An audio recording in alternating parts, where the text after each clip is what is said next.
नमस्कार बच्चों, मैं विनोद कुमार। आज की जो हमारी शिक्षा निदेशालय के द्वारा दी गई वर्कशीट है वो है वर्कशीट नंबर 5 नवीकरणीय प्राकृतिक संसाधनों का संरक्षण, जो कक्षा 8 के लिए है। तो आज की वर्कशीट हम शुरू करते हैं। इसमें लिखा है कि पहले हमने जाना कि संसाधनों का संरक्षण हमारे लिए क्यों जरूरी है। इन संसाधनों में बहुत से ऐसे हैं जिनका कितना भी उपयोग करो वो कम नहीं पड़ते, और बहुत से ऐसे हैं जो एक ही बार प्रयोग किए जा सकते हैं, जिनको दोबारा बनाया नहीं जा सकता है। तो बच्चों, ये कहा गया है कि जिन संसाधनों के बारे में हमने पढ़ा है उनमें बहुत सारे ऐसे थे जिनका हम बार बार उपयोग कर सकते हैं, बहुत सारे ऐसे थे जिनका उपयोग हम केवल एक ही बार कर सकते थे। इनको क्रमशः नवीकरणीय और अनवीकरणीय संसाधनों के नाम से जानते हैं। आओ अब हम नवीकरणीय और अनवीकरणीय संसाधनों के संरक्षण पर चर्चा करें। तो सबसे पहले हमारा आता है नवीकरणीय संसाधन। वे संसाधन जो शीघ्रता से नवीकृत अथवा पुनः पूर्व अवस्था में हो जाते हैं। कहने का मतलब है कि जो संसाधन दोबारा से हम आसानी से उसको बना सकते हैं, दोबारा से उसका उपयोग कर सकते हैं। लेकिन फिर भी कुछ नवीकरणीय संसाधनों जैसे जल, मृदा, वायु और वन का लापरवाही से उपयोग इनके भंडार को प्रभावित कर सकता है। जल की कमी और प्राकृतिक जल स्रोतों का सूखना आज विश्व के बहुत से भागों में एक बड़ी समस्या है। उसी प्रकार भूमि की खुदाई, जंगलों की लगातार कटाई से प्राकृतिक आपदाओं का बार बार दस्तक देना मानव जीवन के लिए बहुत बड़ी परेशानी खड़ी कर सकता है। तो यहाँ पर यह कहा गया है कि बहुत सारे नवीकरणीय संसाधन हैं जैसे वायु, मृदा, जल, वन, लेकिन हम उनका अगर लापरवाही से उपयोग करेंगे तो इससे क्या है, हमारे सामने बहुत बड़ी समस्याएं पैदा हो जाएंगी। जैसे अगर हम जल का लापरवाही से उपयोग करेंगे तो भविष्य में जो है हमारे लिए स्वच्छ जल उपलब्ध होना मुश्किल हो जाएगा, जिससे हमारा भविष्य खतरे में पड़ सकता है। तो उसी प्रकार से मृदा है, अगर हम मृदा का संरक्षण नहीं करेंगे, मृदा का सही ढंग से उपयोग नहीं करेंगे तो आगे हमारे लिए कठिनाई पैदा हो जाएगी। तो उसके बाद आगे लिखा है कि आओ पता करें और सूची बनाएं। अगर धरती पर पीने योग्य जल कम हो जाए तो इसका आपके जीवन पर क्या प्रभाव पड़ेगा। तो बच्चों, यहाँ ये पूछा गया है कि अगर पृथ्वी पर पीने योग्य पानी कम हो जाएगा तो उसका हमारे ऊपर क्या प्रभाव पड़ेगा। तो बच्चों, अगर पृथ्वी पर पानी कम हो जाएगा तो हमें गंभीर समस्याओं का सामना करना पड़ेगा।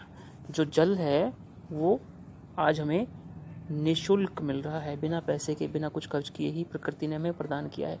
लेकिन अगर जल कम हो जाएगा तो उसके लिए हमें पैसे देने पड़ेंगे।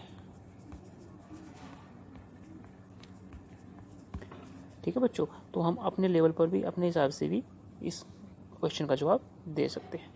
तो उसके बाद जो दूसरा लिखा है उसमें लिखा है अगर धरती पर जंगल समाप्त होते चले जाएंगे तो क्या होगा।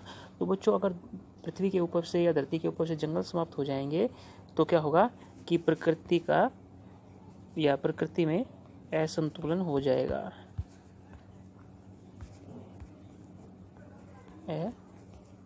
असंतुलन हो जाएगा, क्योंकि बच्चों प्रकृति का संतुलन हमारे लिए बहुत ही जरूरी है। अगर प्रकृति में संतुलन नहीं होगा तो फिर हमें गंभीर समस्याओं का सामना करना पड़ेगा, प्राकृतिक आपदाओं का सामना करना पड़ेगा। इसीलिए जंगल भी हमारे लिए अति आवश्यक है।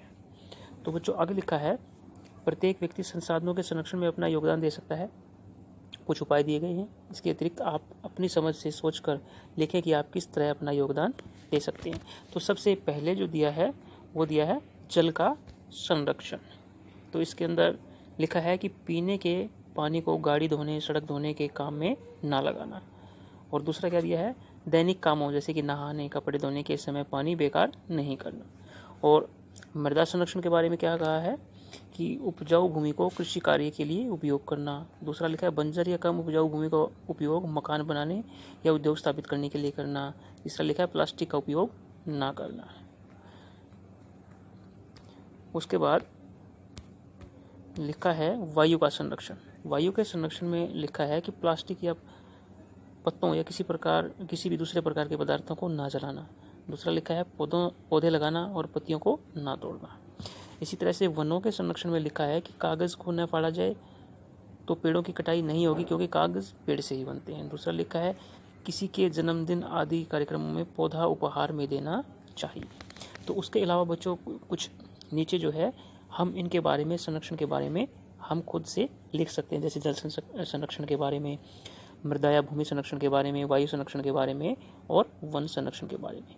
तो बच्चों हमने एक छोटी सी कोशिश की है जो हम आपसे शेयर करना चाहते हैं। तो ये लिखा है कि अगर हम जल का संरक्षण करें तो किस प्रकार से कर सकते हैं। सबसे पहले क्या है, ब्रश करते समय हमें नल को बंद कर देना चाहिए। शौचालय में स्वच्छ जल का उपयोग नहीं करना चाहिए, अर्थात एक बार जिस पानी का हमने इस्तेमाल कर लिया है, जैसे बर्तन धोने के बाद जो बचा हुआ पानी है उसका भी हम शौचालय में उपयोग कर सकते हैं। अगर हम पशुओं को नहला रहे हैं तो पशुओं को नहलाने के लिए पाइप का प्रयोग नहीं करना चाहिए, बल्कि उसको बाल्टी या गिलास के माध्यम से नहलाना चाहिए। उसी प्रकार से मिट्टी का संरक्षण हम कैसे करेंगे, फसल चक्र को अपनाकर, यानी कि फसलों को अदल बदल कर बोकर। दूसरा क्या है, अधिक से अधिक पेड़ लगाकर भी हम मिट्टी का संरक्षण कर सकते हैं। तो बच्चों उसके बाद आता है वायु का संरक्षण। तो वायु को संरक्षित करने के लिए हम क्या कर सकते हैं, बिजली से चलने वाले वाहनों का प्रयोग कर सकते हैं, जिससे पेट्रोल और डीजल से होने वाला प्रदूषण, उससे हमें मुक्ति मिल सकती है। दूसरा क्या लिखा है कि उद्योगों को शहरों से दूर लगाकर भी हम वायु का संरक्षण कर सकते हैं। उसके बाद आता है वनों का संरक्षण। तो वनों के संरक्षण में हम क्या कर सकते हैं कि वनों को कम से कम काटा जाना चाहिए। और दूसरा क्या है, अधिक से अधिक पेड़ लगाने चाहिए, जिससे क्या है कि हम वनों का संरक्षण कर सकें। तो बच्चों ये थे हमारे कुछ बनाए हुए उपाय, आप अपने लेवल पर भी उनको लिख सकते हैं। तो बच्चों उसके बाद आते हैं हमारे प्रश्न। तो सबसे पहला जो प्रश्न है हमारा वो है नवीकरणीय संसाधन किसे कहते हैं। तो बच्चों ये हमने अभी पढ़ा था ऊपर यहाँ पर कि वे संसाधन जो शीघ्रता से नवीकृत अथवा पुनः पूर्व अवस्था में हो जाते हैं उन्हें नवीकरणीय संसाधन कहते हैं। तो बच्चों यहाँ से लेकर यहाँ तक हम फर्स्ट क्वेश्चन का आंसर लिख सकते हैं। उसके बाद हमारा जो सेकंड क्वेश्चन है वो क्या है कि पानी के दुरुपयोग को कैसे रोका जा सकता है।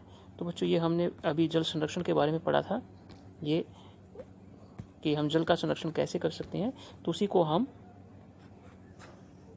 इस प्रश्न के उत्तर में ऐड कर सकते हैं, और जो हमने अपने लेवल पर जो लिखा था उसको भी इसमें हम ऐड कर लेंगे।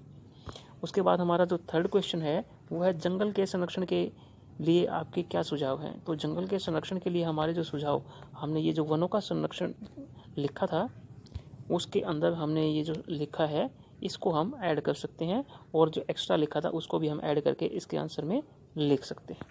तो बच्चों उसके बाद हमारा जो लास्ट क्वेश्चन है, क्वेश्चन नंबर 4, वो क्या है कि भविष्य के लिए संसाधनों का संरक्षण क्यों जरूरी है। तो इसका भी आंसर हमने लिखा है कि यदि हम संसाधनों का अंधाधुंध प्रयोग करेंगे तो वे जल्द ही समाप्त हो जाएंगे, जिससे हमारी आने वाली पीढ़ियों के लिए समस्या पैदा हो जाएगी। इसलिए संसाधनों का संरक्षण अति आवश्यक है। तो बच्चों ये थी हमारी आज की वर्कशीट। आशा करता हूँ कि आपको समझ में आई होगी। धन्यवाद।